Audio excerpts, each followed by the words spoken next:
ही व्यक्ती येतात ज्या विनाकारण त्रास देऊन आपली ही शांतता भंग करतात. मग अशा नकारात्मक लोकांपासून स्वतःला कसं वाचवायचं आणि आपली मनःशांती कशी टिकवून ठेवायची?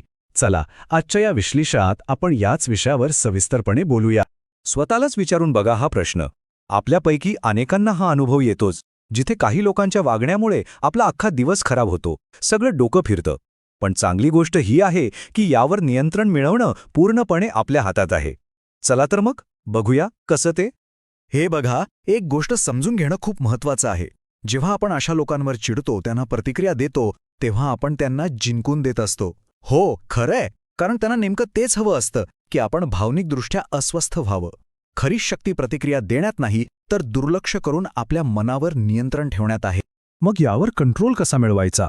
तर पहिला टप्पा आहे त्या व्यक्तीच्या वागण्यामागचं का समजून घेणं. म्हणजे ती व्यक्ती असं का वागतीये. एकदा का आपण त्यांच्या दृष्टिकोनातून विचार करायला लागलो की आपला राग आपोआप कमी व्हायला लागतो. चला पाहूया हे कसं करायचं. एक गोष्ट लक्षात घ्या, त्या व्यक्तीचं त्रासदायक वागणं हे आपल्याबद्दल नसतंच मुळी, ते त्यांच्या स्वतःच्या आतल्या समस्यांचं प्रतिबिंब असतं. अनेकदा अशा व्यक्ती आतून असुरक्षित असतात, त्यांना मत्सर वाटत असतो किंवा त्यांच्या आयुष्यात काही ध्येयच नसतं, आणि मग इतरांना त्रास देण्यातच त्यांना एक तात्पुरतं समाधान मिळतं. हे वाक्य तर खरंच मनावर कोरून ठेवण्यासारखं आहे. त्यामुळे स्वतःला दोष देणं लगेच थांबवा. त्यांचं वागणं हा त्यांच्या स्वभावाचा आरसा आहे, आपला नाही. हा दृष्टिकोनातला बदलच सगळ्यात महत्त्वाचा आहे. आता एक खूप इंटरेस्टिंग आणि पॉवरफुल मानसिक युक्ती. त्या व्यक्तीकडे त्रासदायक म्हणून बघण्याऐवजी बिचारी व्यक्ती म्हणून बघा. जरा विचार करा की ती आतून किती दुःखी किंवा अस्वस्थ असेल म्हणून असं वागत आहे. असं केल्याने काय होतं, आपला राग कमी होतो आणि मनात सहानुभूती येते, ज्यामुळे परिस्थितीवरचं आपलं नियंत्रण परत येतं. ठीक आहे, मग आता प्रॉब्लेम तर समजला. त्यावर प्रत्यक्ष कृती कशी करायची यावर बोलूया. आणि इथेच येते दुर्लक्षाची कला. ही एक अशी कला आहे जी आपल्याला आपल्या मानसिक शांतीवर पुन्हा नियंत्रण मिळवून देते. या कलेचं सार अगदी सोपं आहे. बघा, त्रास देणाऱ्या व्यक्तीला आपल्या प्रतिक्रियेची भूक लागलेली असते. आपण शांत राहिलो की आपण त्यांना उपाशी ठेवतो आणि मग त्यांचा सगळा उत्साहच निघून जातो. पण जर आपण चिडलो, रडलो, तर आपण त्यांना तेच देतो जे त्यांना हवं असतं आणि स्वतःची मनःशांती गमावून बसतो. तर मग हे निवडक दुर्लक्ष म्हणजे नेमकं काय करायचं? चला, या 3 सोप्या पायऱ्या लक्षात ठेवूया. पहिली, कोणतीही भावनिक प्रतिक्रिया देणं थांबवा. दुसरी, त्यांचे कॉल्स, मेसेजेस किंवा सोशल मीडियावरच्या पोस्ट बघणंच टाळा. आणि तिसरी पायरी, जी सगळ्यात महत्त्वाची आहे, त्यांच्याबद्दल इतरांशी बोलणं, चर्चा करणं बंद करा. कारण आपण जितकी चर्चा करू तितका तो विषय आपल्या मनात जिवंत राहतो. बरं, दुर्लक्ष करताना आपलं मन शांत ठेवायला पण काहीतरी हवं, बरोबर? तर ही काही साधी पण प्रभावी साधनं आहेत.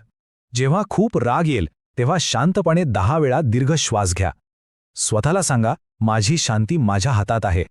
स्वतःला एखाद्या छंदात गुंतवून घ्या. आणि सर्वात महत्त्वाचं म्हणजे स्वतःच्या मनःशांतीसाठी त्या व्यक्तीला माफ करून तो विषय डोक्यातून काढून टाका. चला, आता एक छोटीशी पण इतकी सुंदर गोष्ट ऐकूया, जी आपण आतापर्यंत जे काही बोललो ना, त्या सगळ्याचं सार अगदी सोप्या शब्दात सांगून जाईल. गोष्ट आहे एका महान संताची, जे त्यांच्या शांत स्वभावासाठी खूप ओळखले जायचे. एके दिवशी एक खूप रागीट आणि अहंकारी माणूस त्यांच्या आश्रमात आला. संतांच्या प्रसिद्धीमुळे तो त्यांच्यावर जळत होता. त्या माणसाने तिथे पोचताच संतांना खूप वाईट बोलायला सुरुवात केली.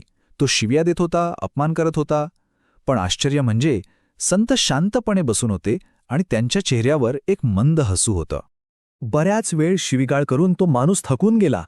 संतांची शांतता बघून तो गोंधळला आणि त्याने विचारलं, अहो, मी तुमचा एवढा अपमान करतोय, तुम्हाला शिव्या देतोय, तुम्हाला राग कसा येत नाही? तेव्हा त्या संतांनी अगदी शांतपणे त्याला एक साधा प्रश्न विचारला.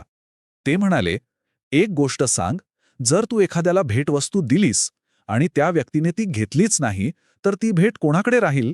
तो माणूस थोडा चिडून म्हणाला, हे काय विचारणं झालं? साहजिकच आहे, जर त्याने भेट घेतली नाही तर ती माझ्याकडेच राहील. आणि मग संत हसले आणि म्हणाले, अगदी बरोबर. त्याचप्रमाणे तू मला ज्या शिव्या आणि अपमानाची भेट दिलीस ती मी स्वीकारलेलीच नाही, त्यामुळे ती अजूनही तुझ्याकडेच आहे. हे ऐकून तो माणूस निःशब्द झाला. बघितलं किती खोल अर्थ आहे या गोष्टीत. आणि ही न स्वीकारलेल्या भेटीची कल्पनाच आपल्याला शिकवते की आपली खरी ताकद, आपली शक्ती ही शांत राहण्यातच आहे. तर काय शिकलो आपण या गोष्टीतून? पहिलं, प्रतिक्रिया द्यायची की नाही ही निवड पूर्णपणे आपली आहे. दुसरं, नकारात्मकतेकडे दुर्लक्ष केलं की ती देणाऱ्याची समस्या बनते, आपली नाही. तिसरं, आपली मनःशांती इतकी स्वस्थ नाही की कोणीही येऊन ती चोरून नेईल. आणि चौथं, नकारात्मकता ही एक भेट आहे जी आपण स्वीकारायला नकार देऊ शकतो. आणि हेच या सगळ्या चर्चेचं सार आहे. शांत राहणं म्हणजे हार मानणं नाही, तर परिस्थितीवर नियंत्रण मिळवणं आहे. ही आपली कमजोरी नाही, तर आपली सगळ्यात मोठी ताकद आहे. आणि जाता जाता स्वतःसाठी एक प्रश्न.